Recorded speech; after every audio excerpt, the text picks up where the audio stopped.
Draco thrusters any longer. Basically, this deorbit burn is the last time that those will be utilized. Yeah, and we are expecting that deorbit burn any minute now. And again, that's going to help put Dragon on the trajectory towards the splashdown zone. And again, as a reminder, they are still currently in space in orbit and have not re-entered the Earth's atmosphere just yet. That's what this deorbit burn is going to help them adjust to that trajectory, and then they will perform the entry of Dragon back into Earth's atmosphere. Clearly, Anna is savoring the last few minutes of her microgravity experience. And that deorbit burn is in progress. It's about a 7-minute burn.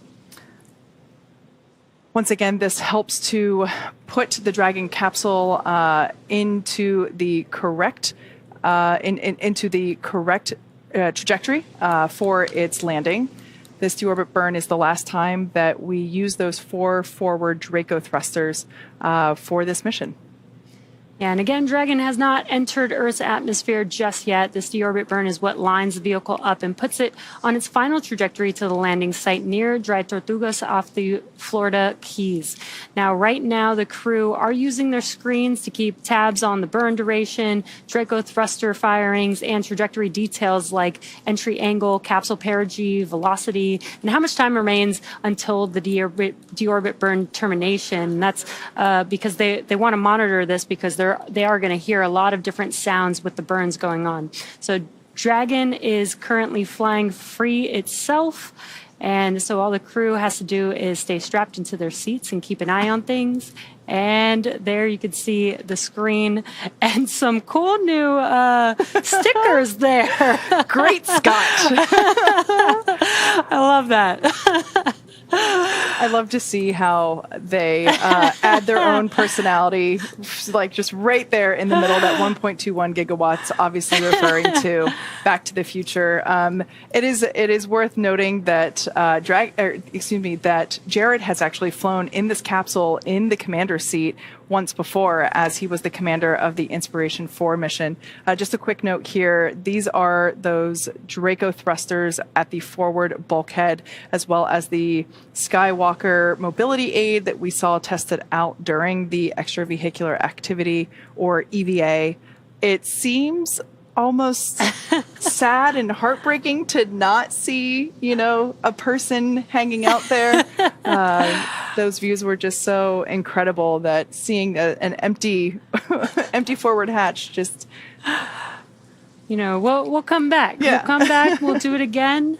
But what an incredible spacewalk we had earlier this week, and just some cool views that we had there from the nose cone looking back down on Earth. And again, as we mentioned, the crew is using their displays just to monitor. Dragon is fully autonomous, so it's doing all these maneuvers on its own, and the crew's just watching, monitoring, making sure they know when the burn is going and when it's going to conclude and how much time is left.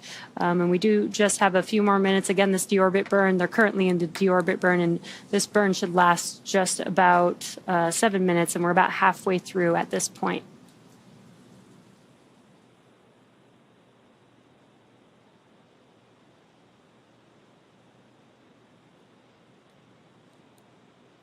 I love this view here. So just for a little bit of frame of reference, on the left side of the screen is Commander Jared Isaacman, and the right-hand side of the screen is pilot Scott Poteet, although he prefers to go by his call sign Kid. And I think that this is such a great view because it really gives you an idea of what they are looking at, in addition to the tablets that they have strapped onto their legs. You can see the procedures that they are following along with, as well as the display that illustrates which Dracos are firing at what point. Now, this deorbit burn is still underway. I'm going to pull up the map real quick, but it looks like that might be Australia. Yeah, according to our Dragon tracker that is the west coast of Australia.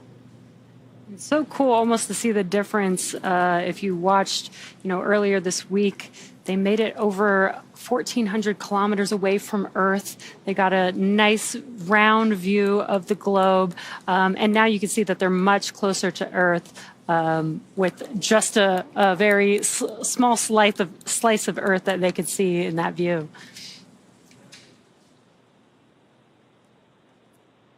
We can see the straps still floating. Now, if you're curious as to where Dragon is, you can, of course, follow Dragon yourself. We have it on our website, spacex.com/follow-dragon, and it shows you exactly where Dragon is along its path.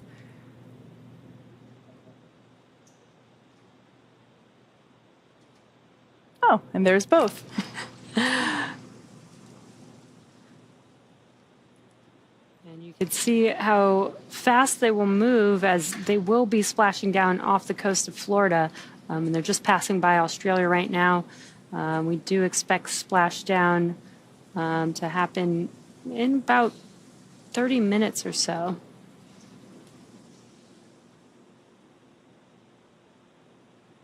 Now, that's a nice way to travel, really fast. I would like to take one of these next time I go on an international flight. Definitely. And just such great clear views. This is a nice treat for us to be able to see this. And we do have just about a minute remaining in this burn. Again, this will be the last burn for these Draco thrusters at the forward bulkhead. And once this is complete, then we can close the nose cone. We do close the nose cone in preparation for re-entry. And that helps allow us to reuse the capsule. It makes reusable a lot easier when you can open and close the nose cone. Previous Dragon designs, we did jettison the nose cone. Now we keep it attached, so in preparation for entry, we do close and lock that nose cone.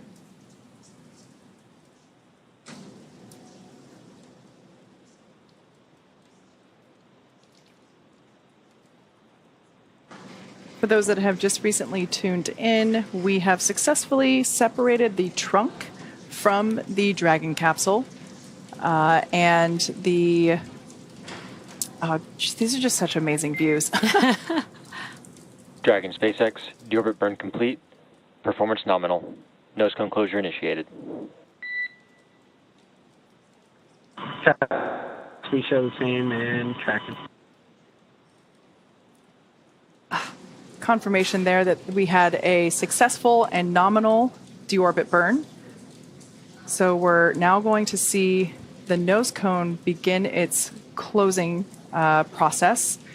It takes a couple minutes for this to fully complete as I think we can see some shadows moving here, which means that we're about to lose this gorgeous view. This is an incredible view. And as we mentioned earlier, the vehicle is doing a slew, so it is maneuvering to orient that heat shield a little bit more towards the Earth. And that helps prepare us for reentry. Yeah. And we can see that nose cone coming into view now there in the top left corner. Once it is all the way down, there will be some hooks that lock in to make sure that it is locked up, as Jesse had said earlier. Once again, we will not be using the forward bulkhead Draco thrusters anymore. Honestly, this view is just so cool to see everything that's happening. You still see Earth, you've got Dragon maneuvering, you've got the nose cone closing, and you get to see the Skywalker mobility aid all in one.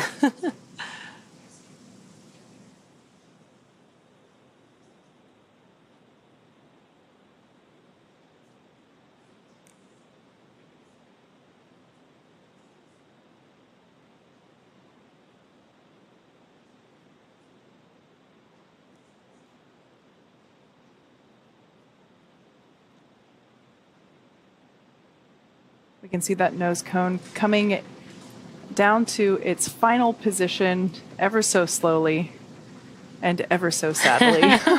Slow and steady. And again, we close the nose cone in preparation for re-entry of the vehicle. This helps keep the nose cone safe, intact with the vehicle. Again, we are going to close this and lock this, and this protects the top part of the vehicle as it re-enters the Earth's atmosphere.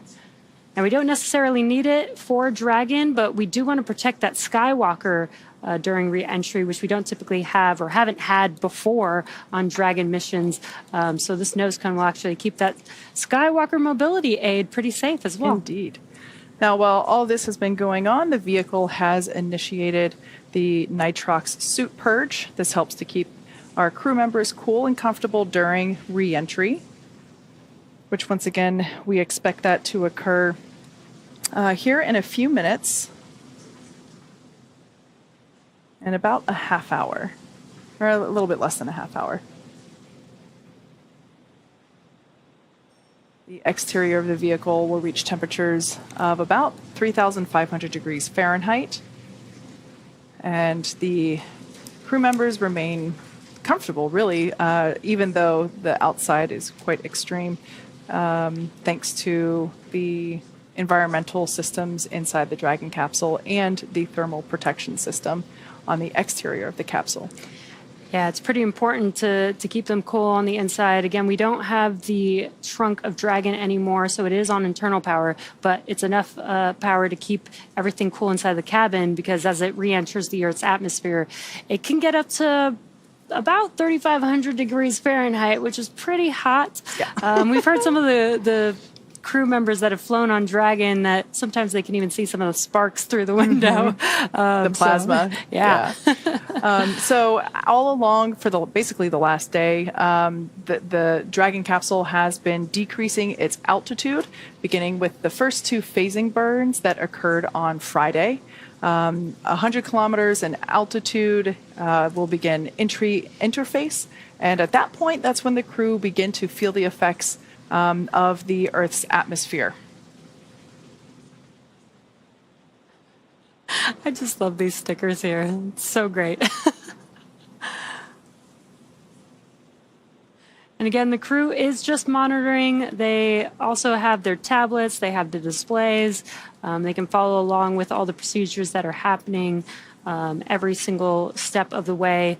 With everything that's happening with the burns, with the nose cone closing inside of Dragon, they'll be able to hear some different sounds. So being able to follow along with the procedures is really important so that they can connect the dots with the sound to the action that is happening outside of the capsule. At this point in time, we're just standing by to hear confirmation of the nose cone's closure.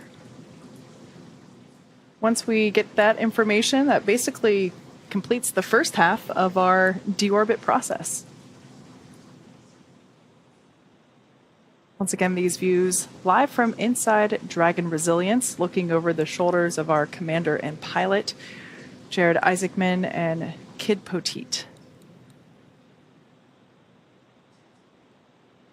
And currently they are traveling 17,500 miles per hour while they are still in orbit. But they will go down to about 350 miles per hour once the drogues deploy. And then the main chutes are actually going to slow the vehicle down so much that by the time that they splash down back on Earth, it's only about 15 miles per hour that they'll be going. So those drogue chutes and main chutes are pretty important and do a very good job of slowing the vehicle down. Yeah, we actually now build our drogue parachutes in-house. Shout out to the Bloomfield team up in Connecticut. These drogue parachutes do quite a bit of work, and actually if we didn't have drogue parachutes, we would have to have more main parachutes, and they would have to be twice as big in order to effectively slow the capsule down. Basically, the drogue parachutes deploy around 18,000 feet when the vehicle is going about 350 miles per hour.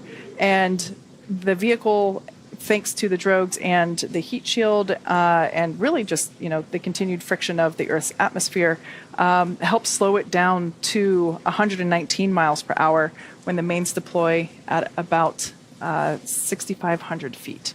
So they're really important pieces of the Dragon capsule. And it's always so fun to watch them deploy. I can only imagine what it would feel like to be in the capsule as you're starting to feel Earth again, and then these things pop out and really slow you down. I'm sure it's a welcome feeling, but also kind of a sad one because it means they're really at the very end of their space flight. Yeah. I'm sure it's probably somewhat similar to skydiving, but except they're coming from microgravity into gravity. SpaceX, nose cone secure for entry. Copy that, SpaceX. All right. So there we heard it. The nose cone is confirmed to be completely closed, and that is great news as we begin the second half of entry. Right now, Dragon is beginning to flush nitrox into the cabin and continuing to top off the crew's suits with that cool air. Again, this is what will allow the cabin temperature to remain comfortable while external temperatures reach 3,500 degrees Fahrenheit. The heat shield is pointing forward, leading the capsule to the landing site. Now, while we wait, let's talk a little bit about some of the highlights from the week. On September 11th, the crew hosted a book reading of Anna's book, Kisses from Space. The book details a Mama Dragon's trip to space and the inspiration she draws from her 2 kids and husband on Earth. After her book reading, Anna and the entire Polaris Dawn crew held a Q&A with St. Jude patients to answer their questions about space. On that same day, orbiting Earth on board Dragon, the Polaris Dawn crew talked with families and representatives of Folds of Honor, an organization providing educational scholarships to spouses and children of America's fallen and disabled military service members and first responders. And just yesterday, the crew connected with Air Force cadets who helped train them for a week of solo skydiving at the United States Air Force Academy in Colorado. Yeah, and it's been a pretty jam-packed week, and those were just a couple of events that they, did while they were on orbit. But there's been so many experiments, so many records that they've been able to break. They hit the highest apogee since the Gemini 11 mission almost 50 years ago. They performed the first ever commercial EVA spacewalk. They flew and utilized our newly designed EVA spacesuits, which we designed in-house here at SpaceX. So just a lot of exciting stuff. Such a great mission. Pretty jam-packed, and to get all of that in just 5 days. Yeah. So I'm sure they're probably having a good time being able to relax right now as they come back down to Earth. Yeah, it has been an incredible week. And while in orbit, the Polaris Dawn crew hosted the first ever Space to Earth music moment. Fellow SpaceX engineer and musician Sarah Gillis performed on a custom violin the primary melody of Rey's theme from Star Wars The Force Awakens, which of course was composed by the legendary John Williams. Sarah was joined by youth musicians from around the world, all students in the International El Sistema program. Starlink satellites beamed Sarah's performance from Dragon down to Earth, and here's how it turned out.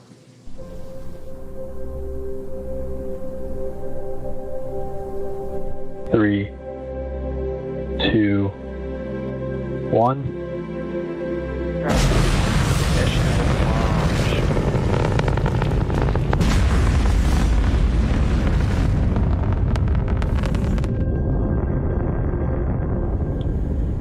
Welcome aboard the Dragon spacecraft. I'm Sarah Gillis, one of the Polaris Dawn crew members. As we travel around our beautiful planet Earth on this 5-day mission, we wanted to share this special music moment with you. Bringing together global talent, this performance symbolizes unity and hope, highlighting the resilience and potential of children everywhere. Here is Rey's theme by John Williams, brought to you from the stars.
Wow. I have watched that so many times. Literally watched, listened. I have a background in music, so watching this and seeing, how music connects people all around the world, and the fact that that is exactly what Sarah did with her violin, is connect multiple locations around the world, brought them all together. Orchestras. This Incredible. was an amazing symphony. Yeah. Seeing her do her thing in space is incredible. And the fact that she pulled on her existing music experience. Many of us here are musicians. It makes us better engineers. At least that's what I always thought about my music education. And it's just so cool to Sarah bring that to such a massive platform and in such a cool way. Yeah, so impressed. I was speechless when I first watched it, but I think I've watched it like 6 times by now. For sure.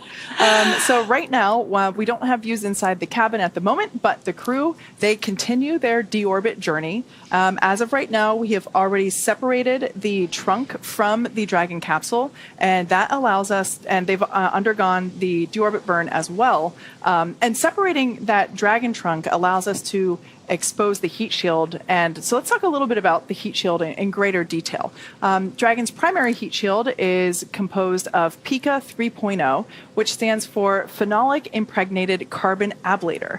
The first gen PICA was actually developed by NASA for studying and sampling comets within our solar system. SpaceX partnered with NASA to develop Pika X, which was the second generation product used on all Dragon 1 CRS missions that successfully resupplied the space station on 20 missions. Pika 3.0 was developed specifically for use on Dragon 2 crew and cargo, with enhanced structural and thermal properties that optimized the heat shield and drove down cost and mass. Yeah. The remainder of the Dragon capsule is composed primarily of a SpaceX proprietary ablative material, or SPAM. It's another class of thermal protection which is lighter weight than Pika and protects the underlying composite structure during re-entry to ensure the structural capabilities are maintained. Yeah, while Dragon will experience temperatures well over 3,000 degrees Fahrenheit during peak re-entry conditions, the characteristics of the thermal protection systems, coupled with the environmental cooling and life support system in the pressurized interior, will ensure that the crew will stay cool and comfortable during all phases of re-entry through splashdown, because it does get very hot on the outside. Now, we caught up with the Inspiration 4 crew on what they were thinking and feeling about this during their mission. Coming back home is dynamic. It is exciting because you hit the atmosphere like a bullet. You're traveling 17,500 miles per hour, or Mach 25. And then when you hit the atmosphere, the capsule starts slowing down. And as a result, you get this G load that comes on you quickly, and then it's sustained. And at the same time, the Dragon's making these giant S-turns, which is, again, dialing into its location, but also slowing down the capsule. And for me, I was just sitting there like, this is fantastic. That's what was going through my mind. Yeah, and there's that rhythmic pulse of the Draco engines that are steering you and orienting the Dragon capsule in the right direction. And that's all you hear until the parachutes deploy. You see the light change through the windows because it is making those S-turns. And you don't hear the wind go by until you get to about 50 kilometers up, and that's when you start to hear the rush of the wind, even though you start to feel those G's pretty early. And what's really cool about it is that as soon as you hear that pop of the pyros putting the drogue chutes out, the Dracos go silent. And that is an eerie but calm feeling.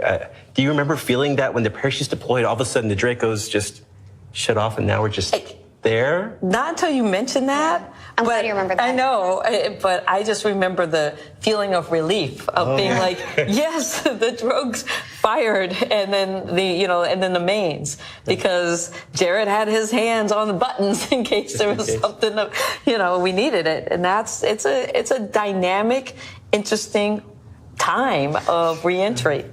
I'm not going to lie. I was nervous for reentry. Okay. Just, launch, you're so excited because, 8-9 minutes, I'm going to be in space. But then reentry was more intimidating for me. And then it was also just, It was more dynamic. It was more intense physically after you'd had no days of zero gravity, and then you started experiencing the G's again, and then you're up to 4.5 G's. It's really intense. You're just trying to breathe. And when the parachutes come out, it sounds like explosions. It is. The pyros go. Yeah. And then you're waiting, and but it's such a relief. You're really happy to hear those explosions. You really are. Yeah. And I just remember when we started entering the atmosphere, I could see like fire from the window, and it was cool. But whenever we hit the water, it was just intense relief. I think one of my favorite moments, though, is right before, we're all strapped in and we're working our way to our descent. And then that's when Jarrett was like, well, I want to give you guys something to look forward to. So let me tell you about our splashdown party once we get back. Because he kept it a secret. He kept it a secret. And then I kept thinking, you're telling us now as we're going into the most dynamic part of flight? But that's Jarrett. He's like, let's calm down. It's all good. And let's share some exciting news to look forward to. Mm-hmm. Some awesome words there from the Inspiration 4 crew. I should say the Inspiration 4 crew that isn't currently on board the Polaris Dawn capsule. So Jared also commanded the Inspiration 4 crew as well as our current Polaris Dawn mission. And in fact, this capsule is the same one that the Inspiration 4 crew flew in as well. So we heard it from the experts. Re-entry is interesting. Yeah, it was really cool to hear, their different, each one had a different insight. Haley was, this was the more dynamic portion that she was maybe a little bit more worried about. And Chris talking about how the Draco engines go silent. Yeah. Just love hearing the thoughts from that experience. Yeah. Now, very similar to the Inspiration 4 crew, the Polaris Dawn crew did a ton of research while they were on orbit. So many science and research performed. About 36 research studies and experiments from 31 partner institutions designed to advance both human health here on Earth during, as well as in space during long-duration spaceflight. There is a great opportunity for these individuals to really bring another element of research to issues and health concerns that we have here on Earth, and that's pretty great.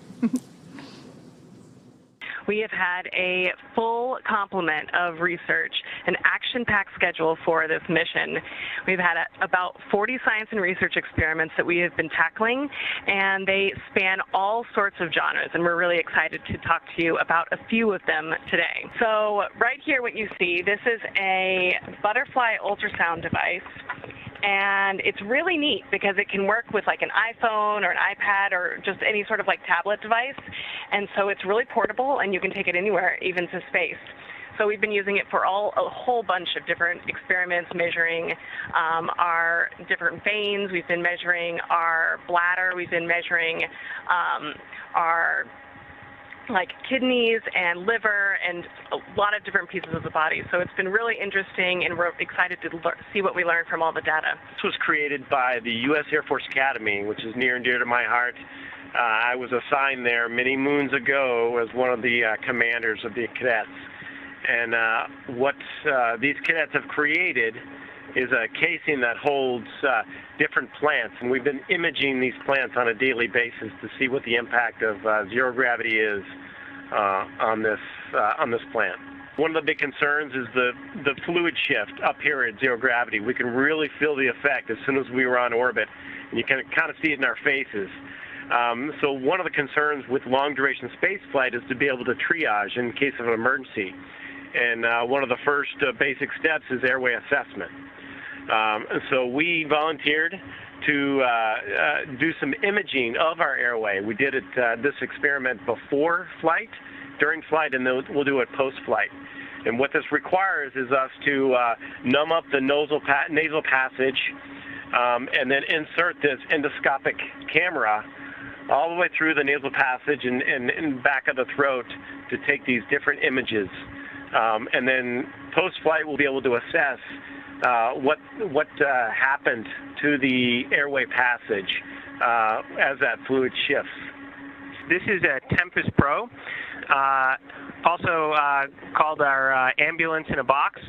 So, if you believe in SpaceX's vision of making life multiplanetary, that we're going to have thousands of starships in space someday, tens of thousands of people, we're on Mars and we're exploring our solar system, it's pretty cool. But those are some pretty long journeys, and hospitals aren't very close by. So we have to be able to bring diagnostic tools into space with us, and then be able to beam that information back home to the flight surgeons. So just yesterday, we hooked up all sorts of cables to this, so blood pressure, SpO2, respiration, EKG leads, and basically we're able to capture a number of vital signs and test it out. And then today, we actually did a full-blown medical simulation of what could be a very likely medical situation that could develop after an EVA, and then was able to beam a lot of this information home via Starlink to the flight surgeons in mission control. So I really am excited about it because it's this kind of technology that's going to be needed, to kind of further humankind's ambitions to explore among the stars. We've been collecting data kind of every day, looking at the changes in our vision over time in space. We also have an experiment from CU Boulder that we did shortly after arriving on orbit, where you actually put a contact lens into your eye to monitor the pressure change over time. And there's a picture of Jared. He has the contact lens in his eye that's sending pressure data over 12, 24 hours to a sensor.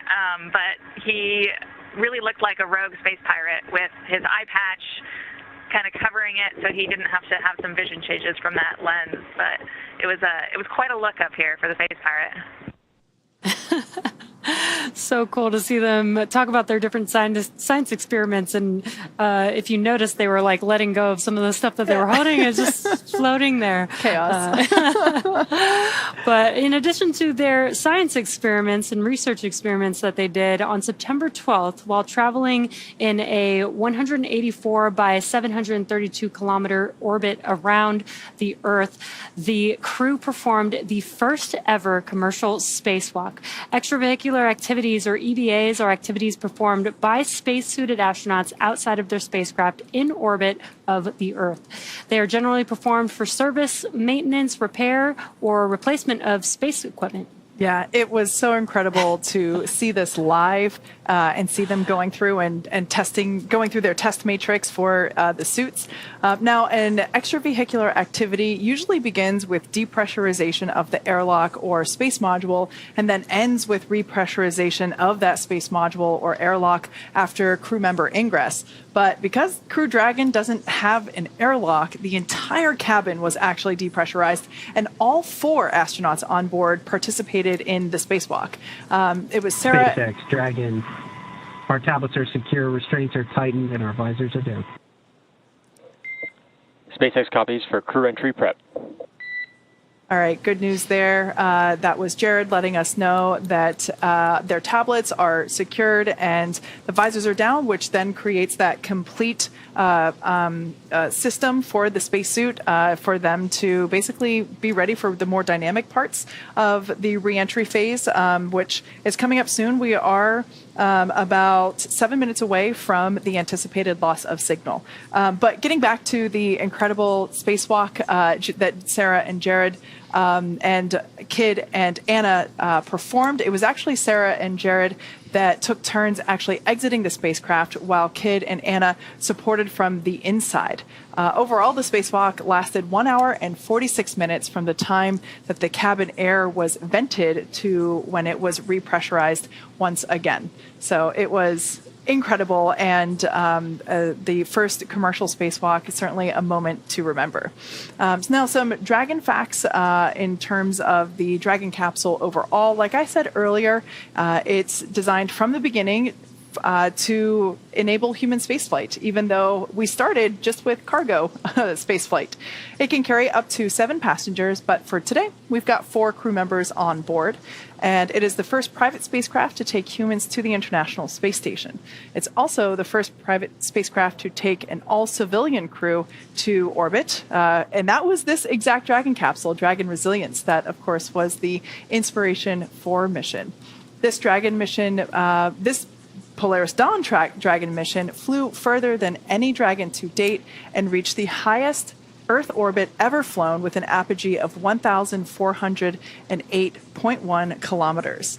Dragon has performed 47 total launches, including Polaris Dawn, 14 crew missions, including Polaris, 5 of those being private astronaut missions and 9 being NASA missions. We've had 42 visits to the International Space Station, 25 missions utilizing a reflown or a refurbished Dragon capsule, including Polaris Dawn. And like we mentioned earlier, this is the exact same Dragon flown on the Inspiration 4 mission. Dragon SpaceX. 5 minutes until predicted comm blackout. See you on the other side. Copy that, SpaceX. We're tracking the same. Talk to you soon.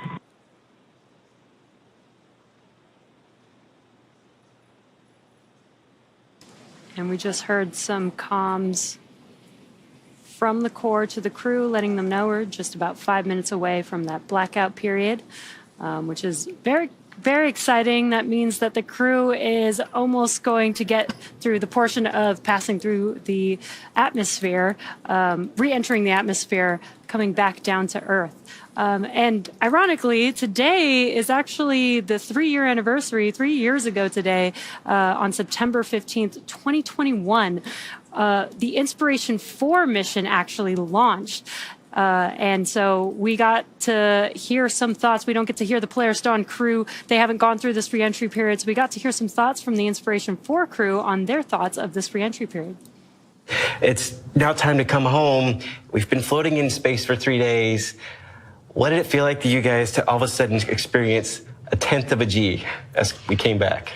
Okay, you said that liftoff was your favorite part. Coming back was actually mine. I loved hitting the atmosphere and the dynamics of it and having the G load, come on quick, and you're like, okay, gravity's heavy.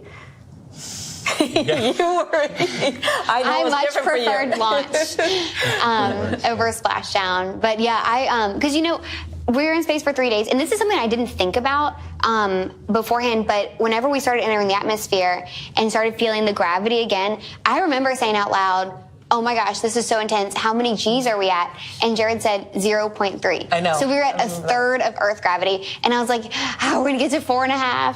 But you just get through it. Yeah, just keep breathing, right? And then you just pray the parachutes will open.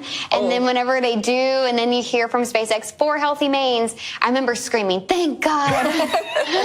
Well, that's the most intense, when they talk about the Dragon being autonomous and stuff, on ascend going up, if the launch escape system will probably catch an error before Jared and I could react. Right. We could do stuff, but you've got that. But coming back, you can't abort coming back. You can't. But the most intense moment, I think, for the commander and the pilot is making sure that the drogues and the mains come out, because we have a short window where we can manually fire them if they don't.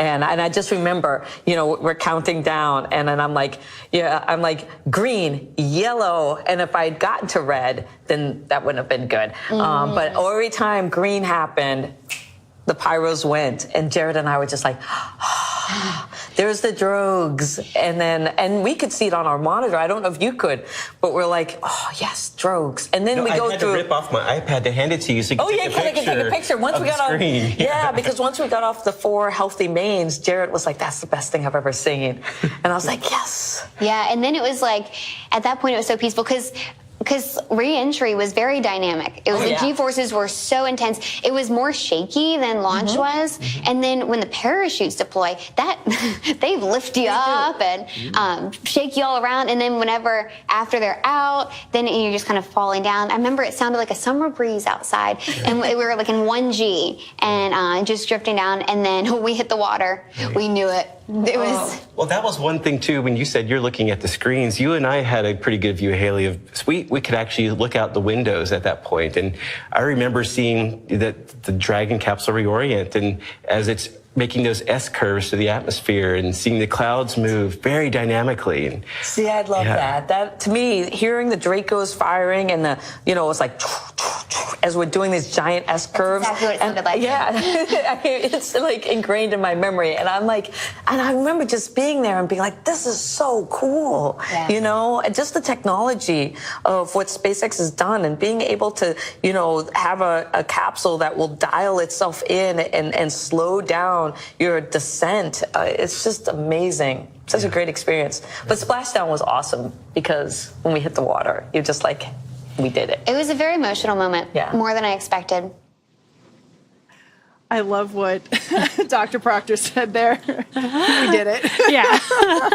I literally love seeing all the reactions because, you know, we don't get to, you know, experience these events with them. And every single one is very unique to each person's experience. And I love that all three of them have just like a different view of how each event went. Yeah, it's so great to be able to hear their reactions. And I look forward to hearing the Polaris Dawn crew's reactions once they get back on Earth and share their experience with us. Now, the Polaris Dawn crew, we are coming up to our anticipated loss of signal. This is the point in time in which the amount of plasma building up on the exterior of the vehicle becomes significant and that we are unable to command the vehicle or receive telemetry or communicate with the crew. So this happens every time a Dragon capsule comes back through the Earth's atmosphere, and we're anticipating about a 7-minute loss of signal for today's re-entry. But it's a period in which a couple minutes before it ends, we'll hear the core call out, the core being the crew operations and resources engineer. And that person is the voice to the crew, and they're sitting right there in that room on your screen. That is Mission Control here at SpaceX in Hawthorne, California. And a couple minutes before the blackout period ends, we'll start to hear the core hail the Dragon capsule because sometimes they get through it quicker and we're able to communicate earlier than anticipated. So yeah, it's an expected period where basically no vehicle telemetry is received by Mission Control or the recovery team, and we're unable to command the vehicle. So as a reminder, though, the Dragon capsule is programmed to and designed to fly itself. So as we heard from the Inspiration 4 crew earlier, it is a period of great anticipation, but coming out on the other side is a moment of a lot of joy. Yeah, it's super exciting. We are expected to be in the blackout period at this moment. We did hear the core call that out about 5 minutes ago. So we should be in that blackout period. Again, it should last about 6-7 minutes. And what's expected to come next is going to be, once we get through that blackout period, we will confirm we have comms with the crew once again, and then we will be expecting the drogue parachutes to deploy. Again, that helps slow the vehicle down. They've been flying very fast in space at 17,500 miles per hour. Those drogues are going to slow down the vehicle to about 350 miles per hour, and then the 4 main parachutes will deploy and slow the vehicle down as it's making its way back down to Earth, and should touch down at around 15, 16 miles per hour. So these chutes are very, very important to help keep the vehicle slowly moving towards the Earth, scrubbing that velocity as they've been moving very quickly. But they should have a very light touchdown back on Earth in the ocean. You can hear a little bit of a crowd here forming outside of Mission Control. You can see there on your screen as some of our fellow employees are gathering in anticipation of the splashdown. It's always one of the best, not one of the best place to stand for these types of events, although it is pretty late on a Saturday night, so perhaps not the normal size crowd. This is this is a pretty good event for a Saturday night, I think. This is where I'd want to be. So once again, we are in the blackout period. Anticipated loss of communications. We do anticipate to regain those communications around 12:30 a.m. Pacific time or 3:30 a.m. Eastern time.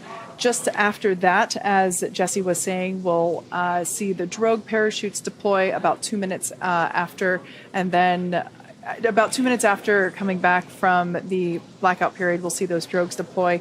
And then just a minute later, we'll see the main parachutes deploy. So as we said earlier, this is a series of events that when you start, it seems like, oh man, it's going to take a while, but they do happen in rapid succession. And I just noticed there's a turtle inflatable down in front of Mission Control in celebration of our new landing location at Dry Tortugas. Yeah, I love that. Celebrating our new splashdown zone, welcoming the Polaris Dawn crew home. And we are a little over halfway through that blackout period. We are expecting to hopefully gain comms back in about a couple minutes from now again. And this, you can see on your screen, is the first ground view of the Dragon capsule making its way back, entering the Earth's atmosphere. I love this view. It's so fun to watch this. I can only imagine what it would be like to watch it with our own eyes. This thermal view in particular is really cool because you can see the trail behind it. Oh, now, that is so awesome. There's 4 humans inside of that capsule right now. Now, once again, we are in the anticipated communications blackout period. Basically, there is an envelope of ionized air around the spacecraft, and it blocks radio signals from reaching Dragon. So this basically plasma field around it prohibits us from commanding the vehicle or from communicating with the crew. So this anticipated blackout period lasts about 7 minutes, so we should be coming out of it here in about the next minute or so. We will probably start to hear the SpaceX core begin to reach out to the Dragon capsule, just trying to hail them, or we might even hear from the Polaris Dawn crew first. Oh, that's an incredible view from the recovery ship stationed out in the water. That is a sight to see for the people that are watching this live. It's not a comet. It is just the Polaris Dawn crew coming back to Earth. Wow, that is an amazing view.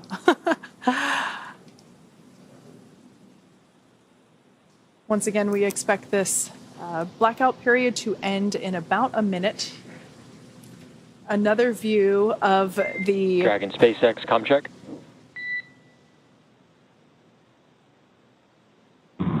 I can have you loud and clear. Help me, SpaceX. Loud and clear, Jared. Expect automated chute deployment. Incredible views, incredible comms. We have regained communications with the Polaris Dawn crew. This is a drone circling the recovery vessel. And that little white dot, I should start, the big white dot on the right, obviously the moon, the little white dot there in the center of your screen is the Dragon Resilience vehicle making its way, its final few kilometers back down to planet Earth after spending 5 days in orbit. Wow, just some epic views tonight. You can hear the crowd here in Hawthorne getting excited. We've confirmed that we have comms with the crew. Dragon SpaceX, GPS converged. Expect nominal altitude for drogue chute deploy. Copy that, SpaceX. We show the same and tracking. And the crew is still traveling very quickly right now as they're coming back through the Earth's atmosphere. But as you heard, the drogue chutes should be deploying here shortly, and that's going to slow them down significantly. Yeah, we expect those to deploy in about 90 seconds. And as we heard in those comms, it's triggered by GPS. So the Dragon capsule, using that GPS, will automatically know exactly when to deploy it, and that happens around 40 kilometers.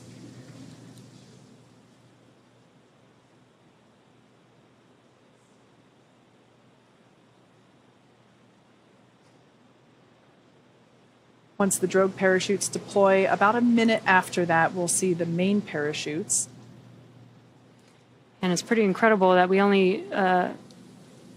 We can see seat rotation now underway. This helps put the crew in a more ergonomic position in anticipation of splashdown. Brace for drogue window.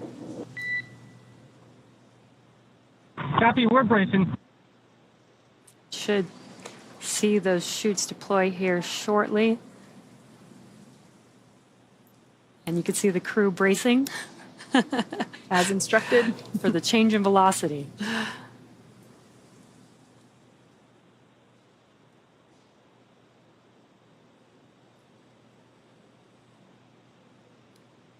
Standing by for deployment of the drogue parachutes. These will help bring the vehicle down from about 350 miles per hour when they deploy down to about 119 miles per hour when the main parachutes deploy. There we can see that the drogue chutes have successfully deployed.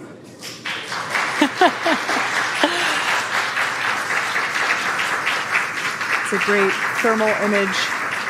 And that view is from the actual basin where those drogue parachutes are located. Dragon SpaceX visual on 2 healthy drogues. Copy that, SpaceX. We show the same. These drogue parachutes help to stabilize the Dragon capsule and get it into the right orientation before those main parachutes pop out, as well as providing that initial deceleration. This is such a great thermal shot of the Dragon capsule. You can see it turning a little bit with the drogue parachutes. And there are the 4 main chutes now deployed. They'll slowly open up to their full deployment here in just a few seconds.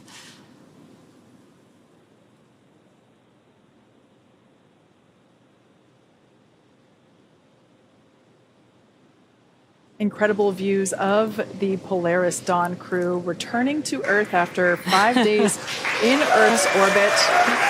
The crowd here at Mission Control in Hawthorne cheering. Dragon SpaceX visual on 4 names and descent rate nominal. It's a beautiful sight to see. Copy that, SpaceX. We show the same. 1,000. Copy 1,000. Beautiful sight to see those 4 healthy main parachutes. So great. Now, in about 2 minutes, we expect our splashdown to occur. And you may hear the crew and the Corps talking. They're communicating about their altitude as they make their way back down to Earth. We should start. 800. Yeah, there it is. So we should start to hear and Copy 8. are hearing our commander, Jared Isaacman, call out the altitude as they descend to the ocean's surface. We can see the Polaris Dawn crew nestled in their seats there on the left-hand side of your screen as they anticipate their splashdown. Copy 6. And you can see the difference in velocity. This is a lot gentler than just a few minutes ago. Dragon is coming back down to Earth. Absolutely. These main parachutes deploy at about 119 miles per hour and help slow the Dragon capsule down to about 15 miles per hour when it makes contact with the ocean. You can also see that the capsule is now... 400. The capsule is now stabilized. It's no longer spinning like we saw it with the drogue parachutes.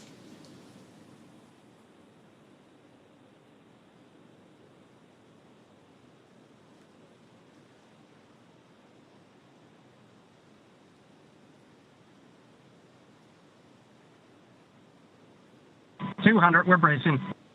Copy 200 embraced. Bracing for splashdown. That will be the final call we hear from Jared until contact with the ocean surface.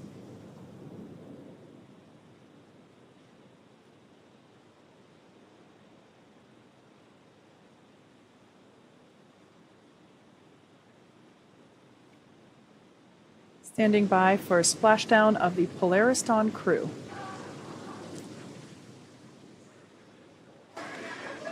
And there you can see. SpaceX copies easy splash. As you can see on your screen, and by the cheers behind us, the Polaris Dawn crew has successfully splashed down. Welcome back to planet Earth, Polaris Dawn.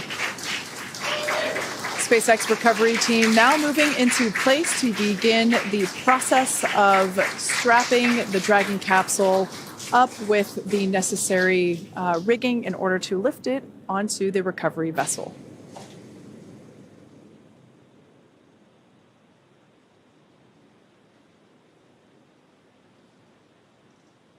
Dragon capsule appears to be in a pretty stable position after SpaceX Dragon, vehicles code 1, cruise code 1. SpaceX copies code 1.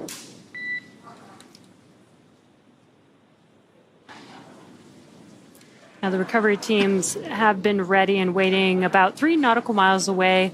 So it's going to take them just about 30 minutes to make their way to Jared, Kid, Sarah, and Anna, who are currently inside of the Dragon capsule that you see there on your screen, back here, home on Earth.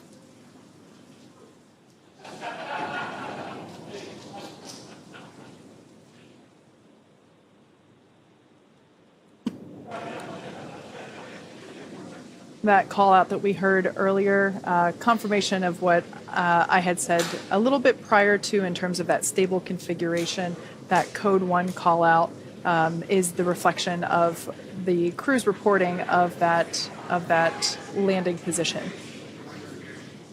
We can see the Dragon capsule bobbing in the distance. Like Jesse said, the recovery team is a little ways away from the splashdown location, obviously to ensure their safety, as well as the safety of the Polaris Dawn crew. So it takes a little while for the large recovery vessel to make its way over to the Dragon capsule, but there are a couple of fast boats that we will likely see come into screen sooner than later, and those fast boats carry... SpaceX Dragon, we're stable 1. Those fast boats carry...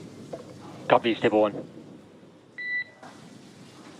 Those fast boats carry the recovery team members that will scoop up the parachutes from the water, excuse me, as well as perform the initial safety checks to make sure that there are no hypergolic fuel vapors or any basically potentially harmful vapors remaining around the Dragon capsule following the deorbit sequence. So we'll see a crew with some personal protective equipment wearing that personal protective equipment around the capsule, performing those safety checks before allowing anyone to get too close to the capsule. Yeah, and I love that we have those fast boats. You know, instead of waiting for the recovery vessel to make it with crew members on board there, we have the fast boats to get there while the recovery vessel is making its way towards the capsule, and we can do all that work in advance. And they are very fast, as you can see. SpaceX, on behalf of the entire team of SpaceX, welcome home. We have pulled go for recovery personnel to approach. Expect personnel alongside in approximately 1 minute. Copy that, SpaceX, and Polaris Dawn, we are mission complete. Thanks for all the big help pulling this mission together.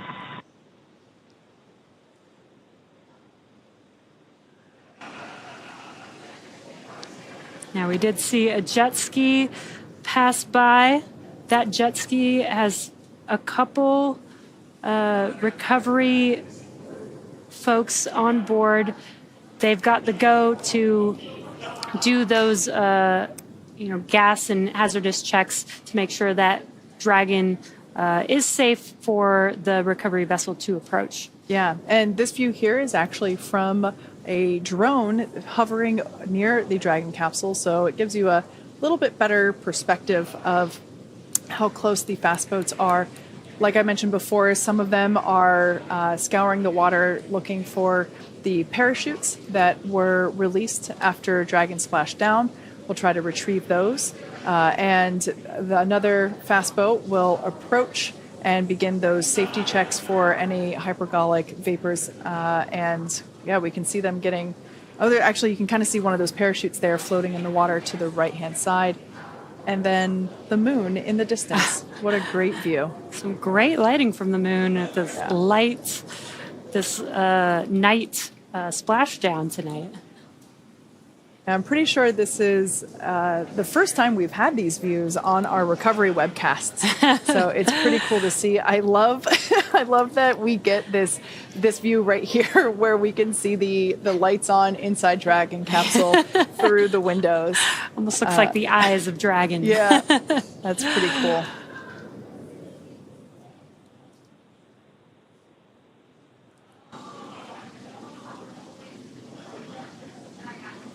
So the fast boat that is closest to the Dragon capsule, that is the crew that will begin. Yeah, you can see with the stick there, that is basically a hypergolic detection device. And yeah, they will attach to the Dragon capsule to get a little closer. And we can see that they have respirators on. This helps ensure that if there are any lingering vapors, that they will not be exposed to those.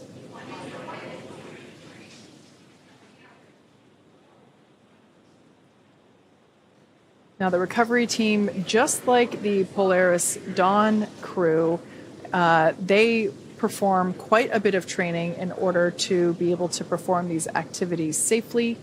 In fact, for those of you that have never watched our recovery shows before, but there will actually be someone that jumps into the water and begins climbing on Dragon capsule in order to secure the straps that are necessary to lift the Dragon capsule out of the water. Oh, there's a cool shot there because you can actually see the basin where the main parachutes were located. That's where here's a thermal view now. But yeah, that lower, larger basin is where the main parachutes were located.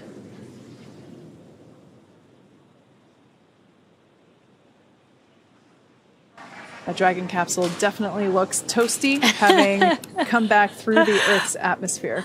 A little bit toasty there. It was a little hot coming back. Yeah.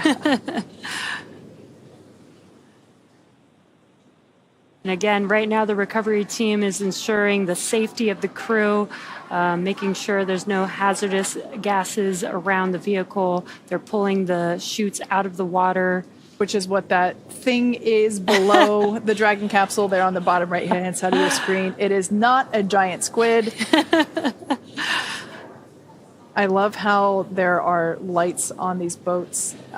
Maybe not there. Actually, I take that back. I don't think it's lights on the boats. I think it's lights with some of... Dragon SpaceX, hypergol sweeps, and unfired ordnance checks nominal. Rigging in progress approximately 5 minutes until capsule lift. Stand by for PMC. Copy that. 5 minutes for capsule lift, and glad all the checkouts are good. All right, great news there, letting us know, and we can see that the crew members have basically taken off their respirators, allows them to work a little bit more efficiently. Also heard that the crew will have their... Dragon SpaceX for PMC. PMC standing for Private Medical Conference, so this is an opportunity to check in with... SpaceX. We'd like to try and do the PMC in 10 minutes, 10 minutes, looking for crew to be okay with that wait.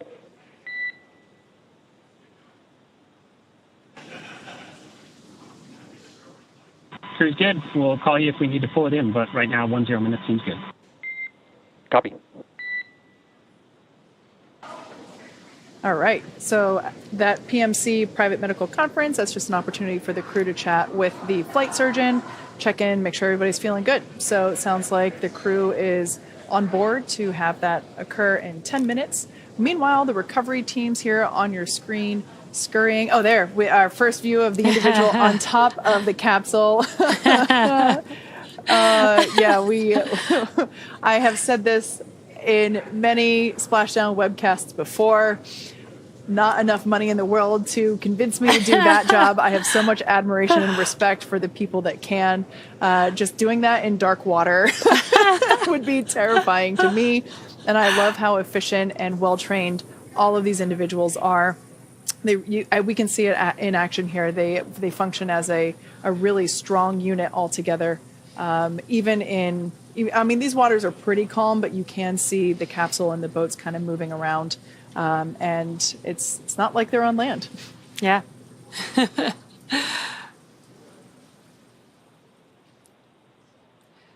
And Yeah, Kate. I mean, at least they are near the Florida Keys. They probably got some pretty clear water, even though it is nighttime.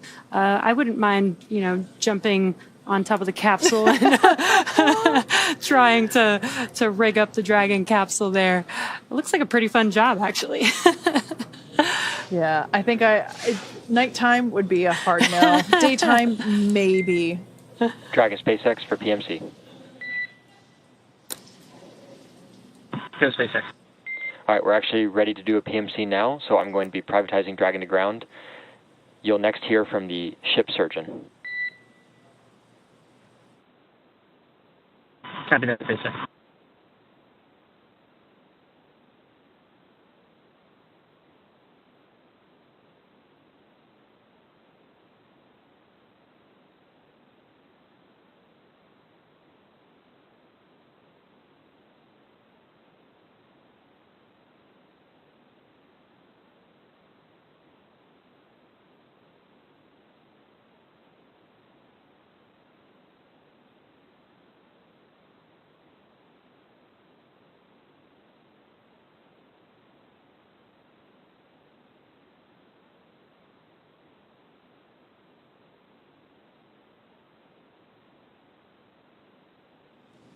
So cool to see this happening live with the various recovery team members working to install the straps and the rigging that is necessary in order to safely lift the Dragon capsule out of the water.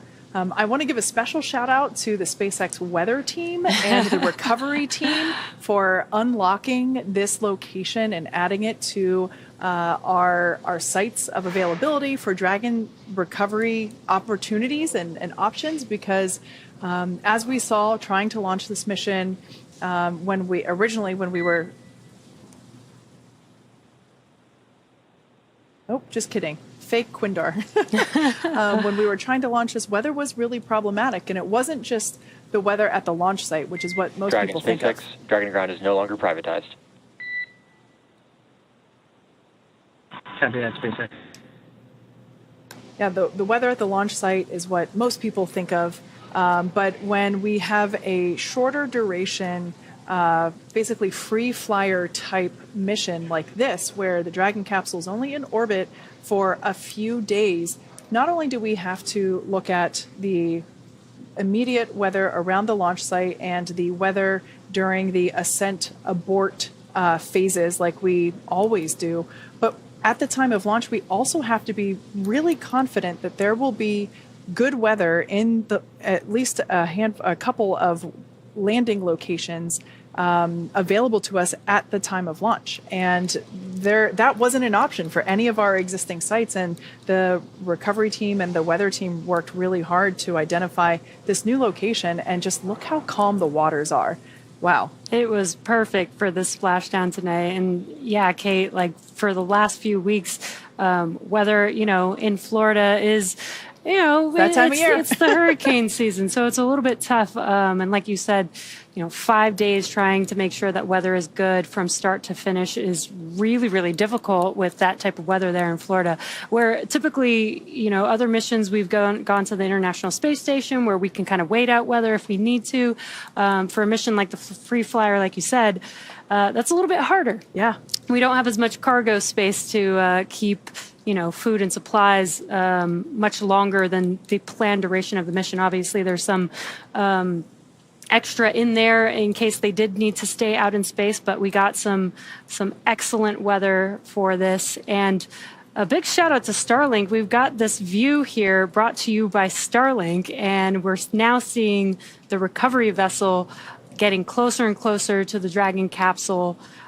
This is where the Dragon capsule is going to be lifted out of the water onto this recovery vessel. A great shot of the helicopter pad there on top. That's pretty cool.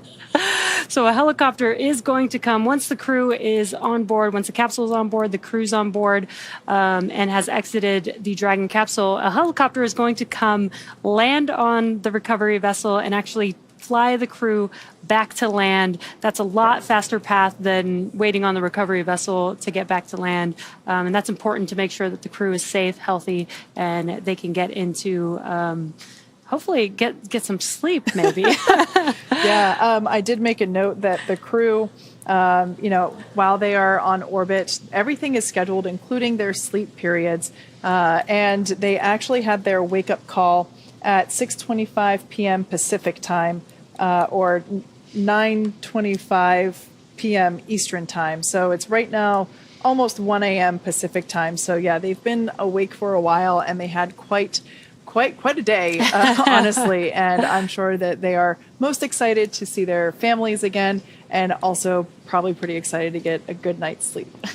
In a bed. Yeah. Instead of floating around. Yeah. Now, if you've recently joined us, unfortunately, you missed quite a bit of action already, but we still have a bit to go.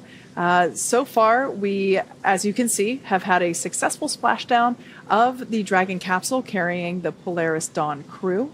They splashed down about 12:36 a.m. Pacific time. Unfortunately, I was too excited and I didn't catch the exact splashdown time, but I think it was right around then. And that is now the recovery of the capsule is now underway.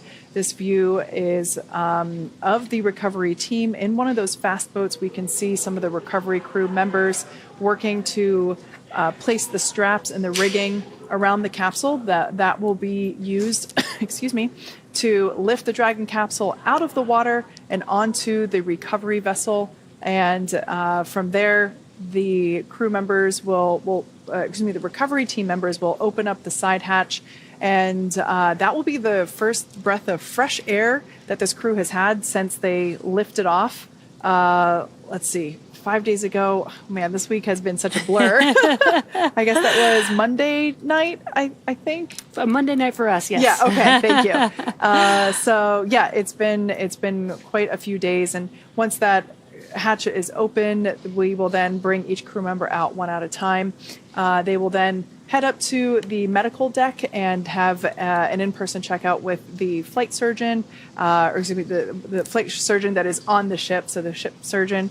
And yeah, from there, they'll get on that helicopter that you mentioned. Yeah, and the flight surgeon will be the first to greet the crew once that hatch is open. And they'll help the recovery team and crew will help them exit the Dragon capsule if they need to.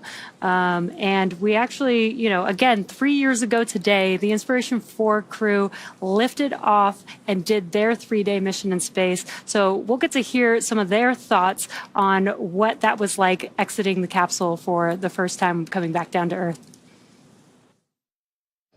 It was a really kind of a bittersweet time. Like, we knew we had just completed all these different milestones. We had done all that research. And I know Polaris Dawn, they have so much more research they're going to get through. But we had just got down into the water, and now we're just sitting there waiting and waiting to come out and then go on to the next thing, right? And how do we take this story? How do we take this experience and share it with everybody that's been experiencing it with us, which they were. They were watching us the entire time, which I think was amazing. We had so many people donate to St. Jude during our flight. That was one of the most incredible things to learn about. Yeah, later that night after splashdown, when we found out we surpassed our $200 million fundraising goal, I remember I just couldn't stop crying. I was just so happy. And I love the fact that, our families heard the sonic boom of us coming home. It's like we announced, here we come. I'm glad they knew that was a good thing. Yeah, that's right. But my brother, Hayden is an aerospace engineer. He was like, yeah. He was so excited to hear that. He knew exactly what it was. We were the first SpaceX crew to splash down in the Atlantic. So we were the first crew to cause a sonic boom back over Florida since the shuttle stopped flying. Yeah, I know. Such a special moment, Right. And I just remember getting back onto the boat and and then working on opening up the side hatch for the first time, and Anil being there to welcome us. And welcome home, Earthling. I'll never forget that. And I think about the fact that Anil got to greet us, and now he's a NASA astronaut, and the fact that Anna gets to go and have that experience. And during all of this, she was with our families. Yes. She was supporting them, and all of them were supporting our mission. So Sarah was in mission control. She was chatting with us for launch and in space, and she had trained us to that point. And then Kidd was one of the first faces that we saw back on Earth. He had been there every step of the way. And with fried chicken. With fried chicken. Yeah, I was ready for some Earth food when I got back. I thought that was funny because you were like, fried chicken. I just remember you, and you're kind of like hanging out of our mouths as we were diving. Yeah, there's this photo, and I'm still like getting used to gravity again, which we had been there 3 days. I didn't think it'd be such a readjustment, but I'm laying on this stretcher. I'd been eating fried chicken, and it's all over me, and I didn't even sit up. I was like, I don't care. I'm so happy. I remember Anil coming in and being like, to help us get out of our suit, out of our seats, and thinking, I've got this. I've got to be like, this is going to be my Phoenix Rising moment coming off of the spacecraft. What were you thinking when you first got up on the land and, it was onto the boat and the camera's there and you're standing? I know. I felt like I wanted to have a good show as well. But the problem I had was that the boat started rocking. Yeah. And now all of a sudden I'm unsteady. And so I look like this, this kind of elephant who's learning how to walk for the first time.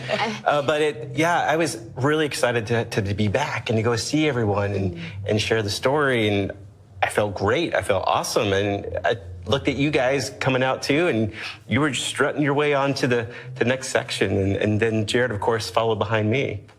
Oh, yeah, Jared was last out. Jared always let us go first. Yep. Ladies first. Yep. Love hearing the inspiration for memories, really, of their own spaceflight mission.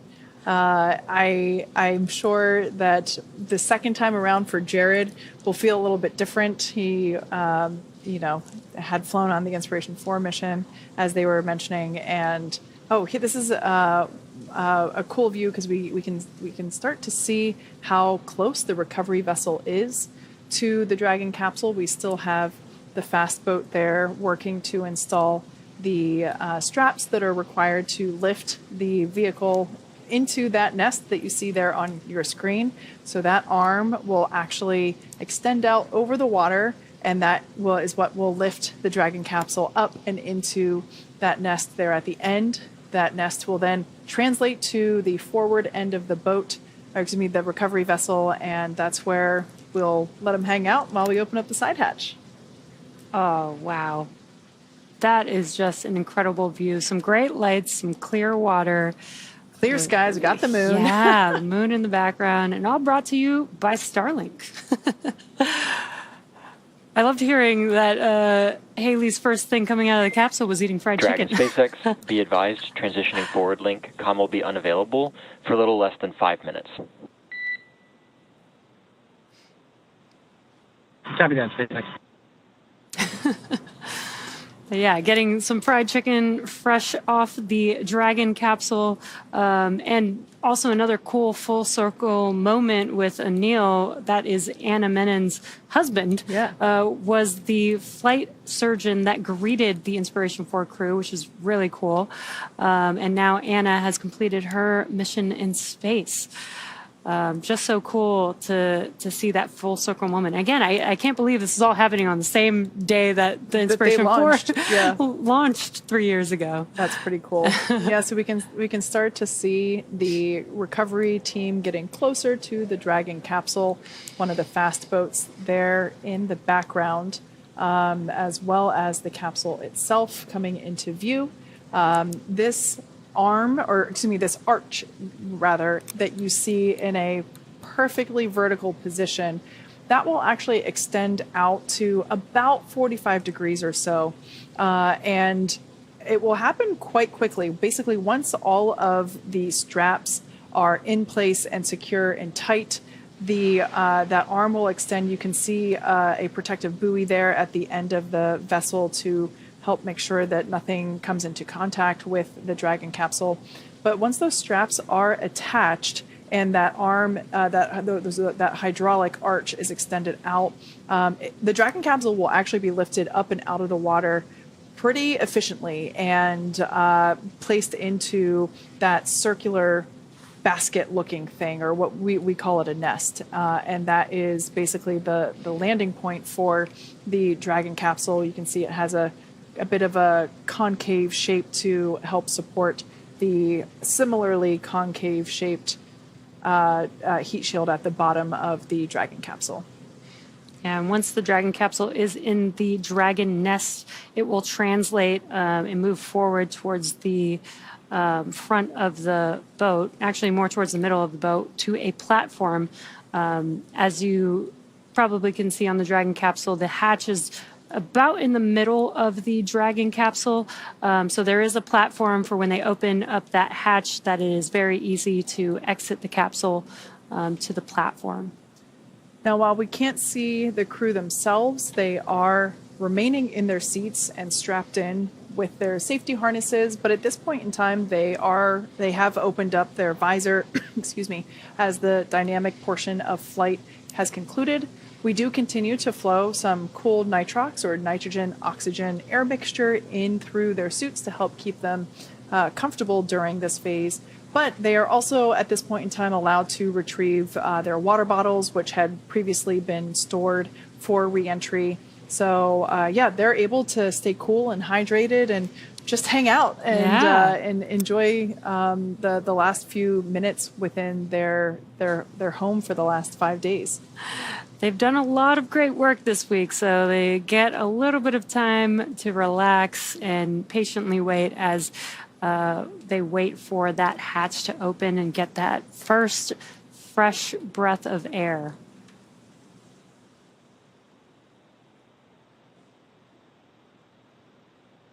Again, just some great views here. This is the recovery vessel with the helipad on top of it. Again, a helicopter is going to land on that pad there, board the crew, and take them back to land very quickly, back to their families and friends that'll hopefully be there to greet them back to Earth. I love this drone shot that we have. First time we've had a view like this for our recovery operations, and it's... Dragon, SpaceX, comm check. Dragon, as you land clear, how many? Loud and clear, forward link transition complete. Copy that, SpaceX. All right, we can see the recovery team continuing to pull the Dragon capsule a little bit closer. There's still one individual there in the bucket where the main parachutes are stored during flight. You can also see at the top of, basically at the top of what is the side hatch, there's another bucket, and that's where the drogue parachutes are located. Dragon, SpaceX, rigging complete, approximately 5 minutes until capsule lift. Copy that, 5 minutes till capsule lift. And again, the core communicating to the crew as they can't see outside of the capsule, so there's a lot of movements going on. There's a lot of sounds that they're going to be hearing, and there you can see the hydraulic lift mechanism lowering into position in preparation for lifting the Dragon capsule out of the water. We'll see the recovery team individual who's there placing those attachment straps onto the straps that he's already basically put around the circumference of the Dragon capsule. That individual will climb up a little bit higher on the capsule and then jump off into the dark water. And here's a cool view from above that helicopter pad. That is where the helicopter will land and take the 4 crew members back to land. So about 5 minutes, well, at this point, 4 minutes until the capsule is lifted out of the water.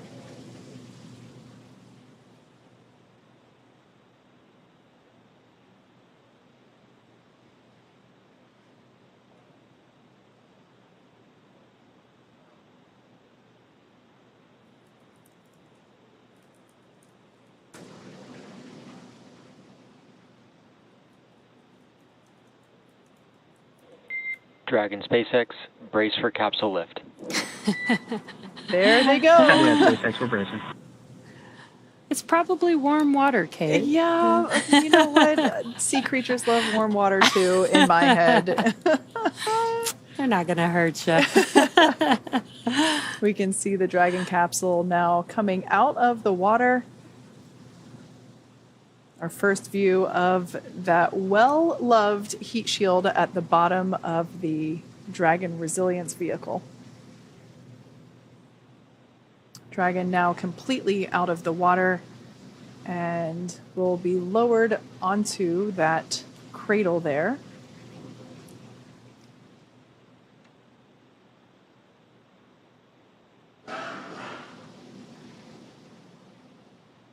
Once the Dragon capsule is lowered, we will see the recovery team, who are obviously out of the way for safety reasons at this point in time.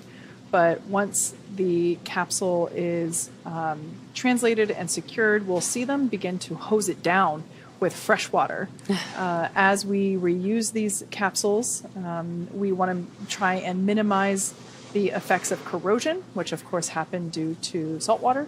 So we will actually begin to see not only that basin where the main parachutes were located, that will get rinsed out, as well as the overall capsule.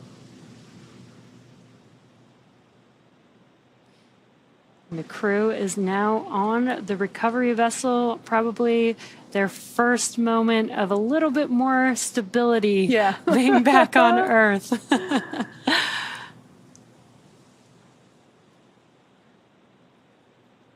Again, what will happen next is once the Dragon capsule is fully seated in the nest, and we'll remove all the rigging from the capsule, that will then translate that capsule and move it forward to a platform. Dragon SpaceX, welcome aboard the recovery vessel. Recovery personnel are completing final checks.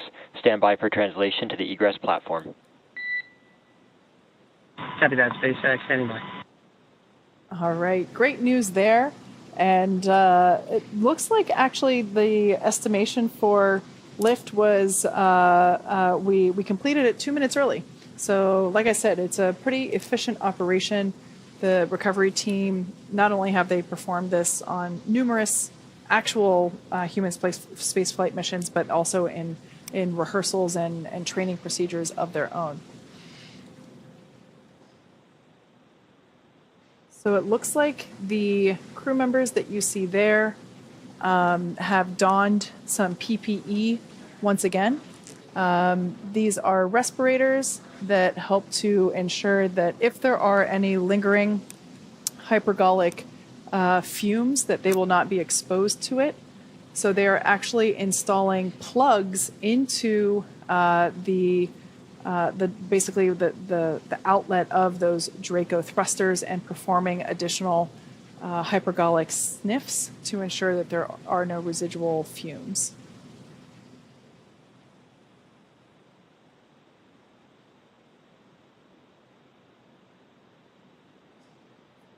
Once they install all of the necessary Draco plugs, they will continue with a final round of detection checks. And Dragon SpaceX, looking for your okay to come on board with cameras.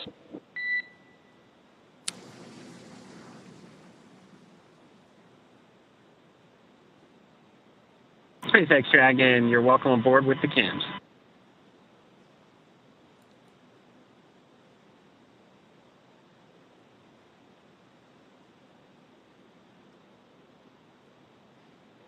SpaceX copies.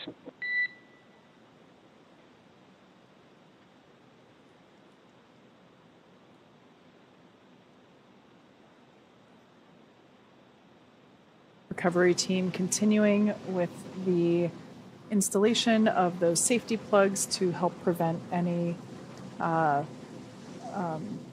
fumes from the Draco thrusters. Our Draco engines utilize hypergolic propellants, and those are toxic to humans, of course, and so we want to ensure the safety of our recovery team as well as the Polaris Dawn crew. So we're going to close up those thrusters and perform some additional fume checks before allowing anyone to approach Oh, our first view inside the capsule post splashdown. Got some happy faces, visors up, and then seatbelts on. Yeah. The classic kid thumbs up. Yes, I love it. Yep. I've actually been following along with. I've been following along with the procedures that they have on their tablets. They're located on their legs, and it's actually written into their procedure to remain seated and restrained, just in case if anybody inside was feeling daring. They are still required to keep all hands inside the ride at all times. Yeah, that is actually very important. They have been out in space for 5 days. They don't have gravity, forcing their muscles to be working the way that we utilize them here on Earth. So it is important that when they do take their first steps, that we have some of the crew and the medical team there to support them in case they need any help. Absolutely. Again, it's only been 5 days. The Inspiration 4 crew did 3 days, and they were able to pretty easily walk out of the capsule, but we'll see how this crew does back on gravity. Yeah. Everyone seems to be pretty calm and collected and just chilling out as they await for the Dragon capsule to be translated. Looks like that should be happening just in the next couple the next couple minutes as the recovery team completes their safety installations and removing some harnessing connections. That nest that the Dragon capsule is in will move toward the forward end of the vessel, where there is basically in the central part of the vessel there is a deck where SpaceX crew members are standing by, and as Jesse said, will be able to assist the astronauts if necessary to get out of the capsule or egress, as we say.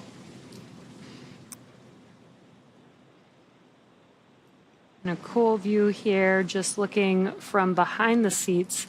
On your left-hand side is Commander Jared Isaacman, and your right-hand side is our pilot, Kid Poteet. You can kind of get a feel for the difference in seat position in terms of the position that it's in now and the position that the seats were in while the crew was still in space.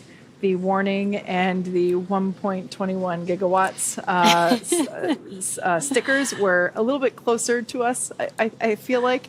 So it kind of gives you a feel for the amount of rotation in those seats.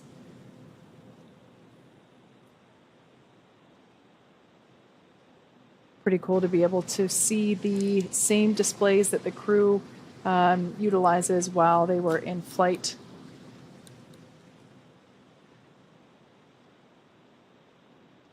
Once again, Dragon resilience has been successful. Well, first of all, it made an on-time splashdown in the, I guess this would be, considered in the Florida Keys down near at Dry Tortugas.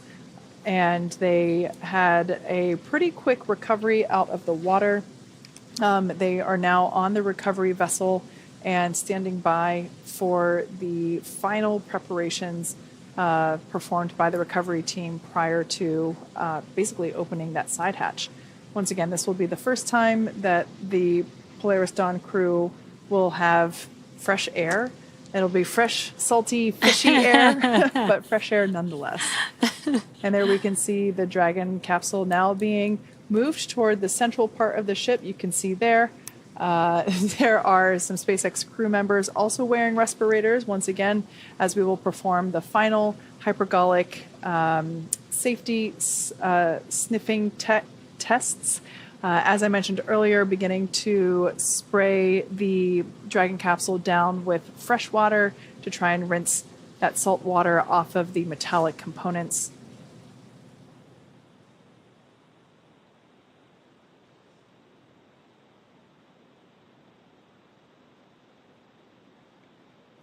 This is very exciting. We're just a few minutes away. There's still some more procedures that they have to go through in order to open that hatch, but just a few minutes away from hatch opening.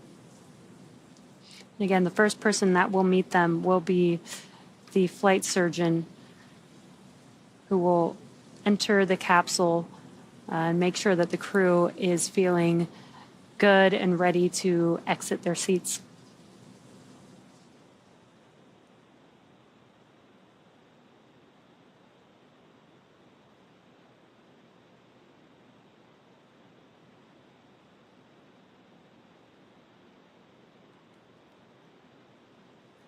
For those of you that have joined just recently, the Dragon capsule carrying the Polaris Dawn crew splashed down just 41 minutes ago at 12:36 a.m. Pacific time, 3:36 a.m. East Coast time. And here we are 40 minutes later. Pretty quick operations by the recovery teams in terms of getting over to where the capsule landed, getting the parachutes out of the water, and adhering the required straps, and ultimately lifting the Dragon capsule up onto the recovery vessel, as we just saw a few minutes ago. Right now, the recovery team outside of the Dragon capsule, like I said before, spraying down the capsule with some fresh water. Dragon SpaceX, stand by for side hatch opening and egress. All right, good news there. Copy that, SpaceX. We're standing by. Looks like those safety checks were quick and successful as everyone has doffed their respirators. And there you can see officially the hatch is open. I just heard cheering from a distant part of the building. I have a feeling that came from the Dragon teams at their computers. That was pretty cool.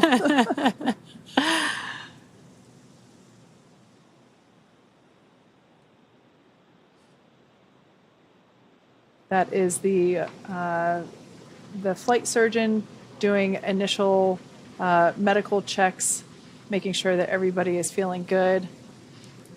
I have a feeling by his smiling face, he's getting 4 smiling faces in return.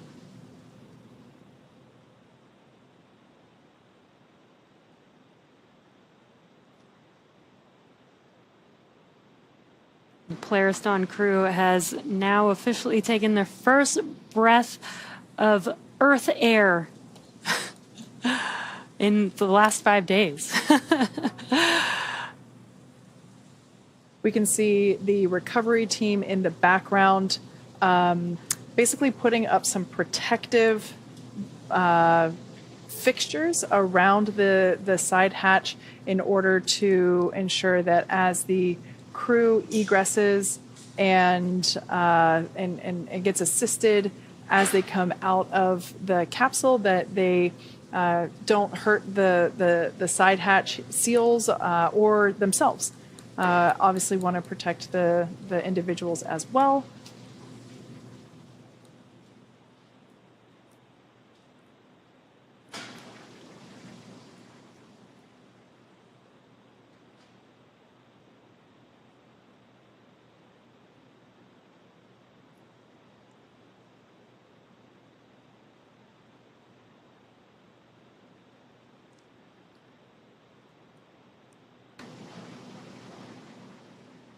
And super exciting, we can see that the crew is now prepping the Dragon capsule for the crew egress.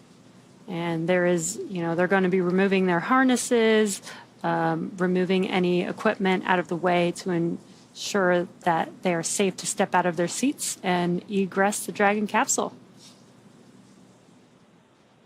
Even the flight surgeon has to be assisted. It's some tough maneuvering.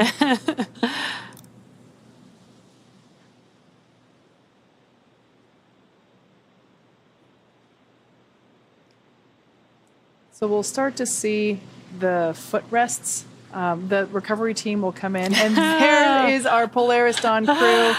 Our first live view with the side hatch open, fist pumps, thumbs up. I'm sure if we had audio, there would be some cheers as well.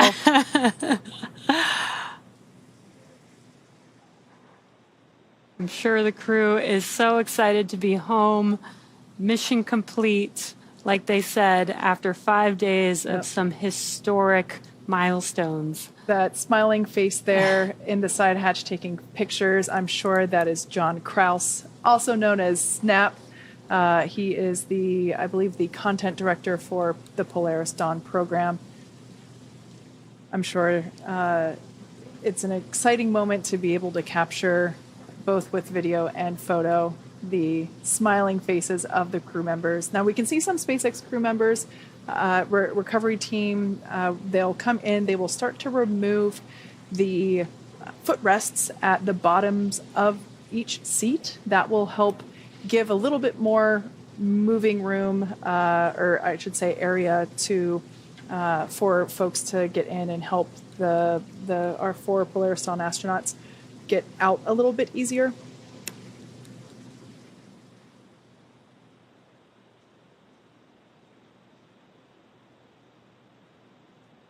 There's a footrest being removed there, as Kate mentioned.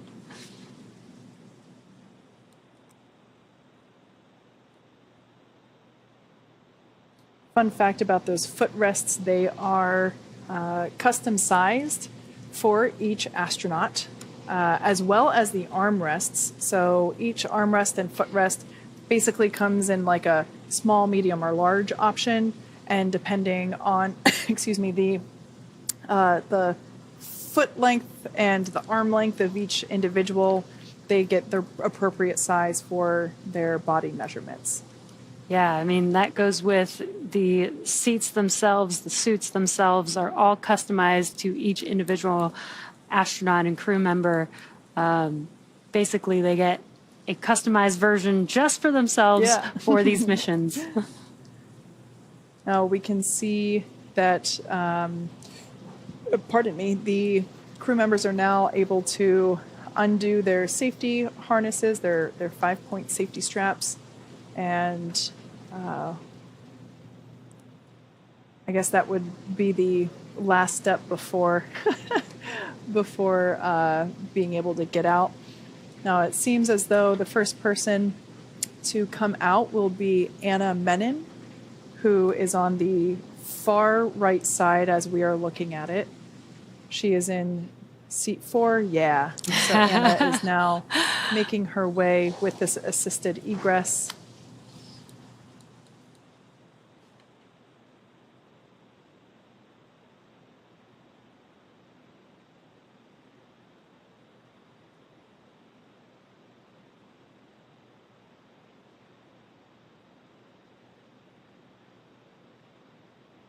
Mission specialist Anna Menon. There she is. Fellow SpaceXer. Yes. So happy. I love this. So excited. Welcome back to Earth, Anna.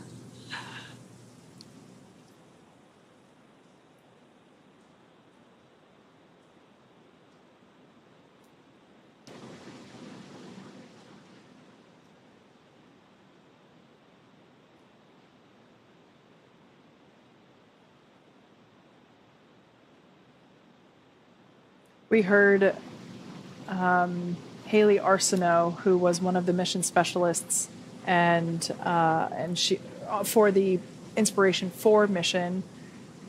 We heard her say that Jared always let the ladies go first, and so I have a feeling that Sarah might be the next one to egress here. Yep, we can see her now getting out of her seat.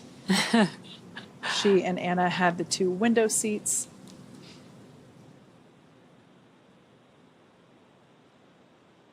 SpaceX team assisting her to make sure that she doesn't hit the side hatch in any way. So much excitement. Our second SpaceXer to fly in space, mission specialist Sarah Gillis, back on Earth.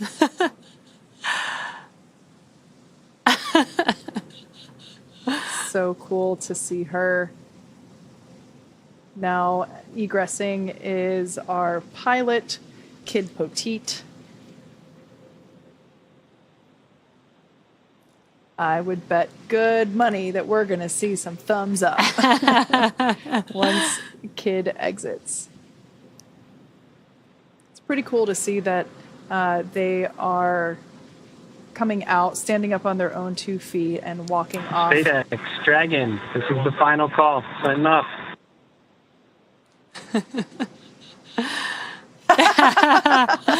Some dance moves. That's pretty great. I think that move should be added to the required choreography for human spaceflight missions. You know, we have the astronaut lean back when they approach their rocket on launch day. The kid shuffle, I think, should be the next one for post egress.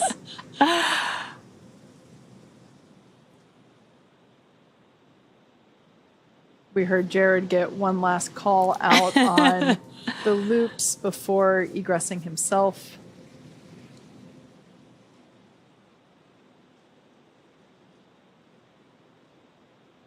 And the final Polaris Dawn crew member egressing Dragon Resilience, Commander Jared Isaacman.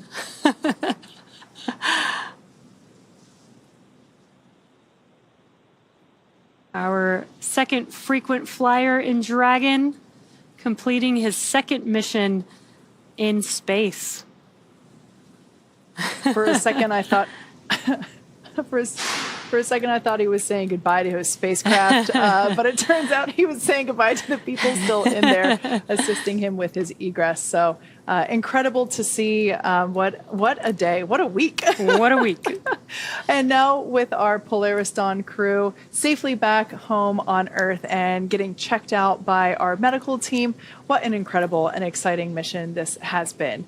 Next up, the crew will actually catch a helicopter flight back to shore where they will rejoin their families. Over the 5-day mission, Polaris Dawn set records and marked a few firsts that are critical to SpaceX's long-term plans for making humanity a multiplanetary species. After lifting off on Tuesday, September 10th at 5:23 a.m. Eastern Time from Launch Complex 39A at the Kennedy Space Center, Dragon climbed to an apogee of just over 1,408 kilometers, flying further than any Dragon to date and traveling further from Earth than any humans since the end of the Apollo program. Then on September 12th, SpaceX teams and the Polaris Dawn crew successfully conducted the first spacewalk from Dragon, testing our new in-house developed EVA suits and procedures that will be critical for building bases and cities on the Moon and Mars. Yeah, and it was so cool to watch that. The crew also performed a number of science and research experiments while in orbit, including 36 research studies and experiments designed to advance both human health on Earth and during long-duration spaceflight. And over the course of the mission, the crew demonstrated Starlink's power to transform the way we communicate with spacecraft and people in low Earth orbit, including that incredible music moment, which I've watched many times and will continue to watch even more. Now, our future in space is definitely bright, and it's really exciting to think about where we will be in the not-too-distant future.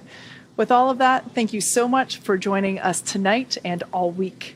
As always, be sure to check x.com/SpaceX for updates. I'm Kate Tice. And I'm Jesse Anderson. Thank you to everyone for being with us this week for the Polaris Dawn mission, and have an incredible night.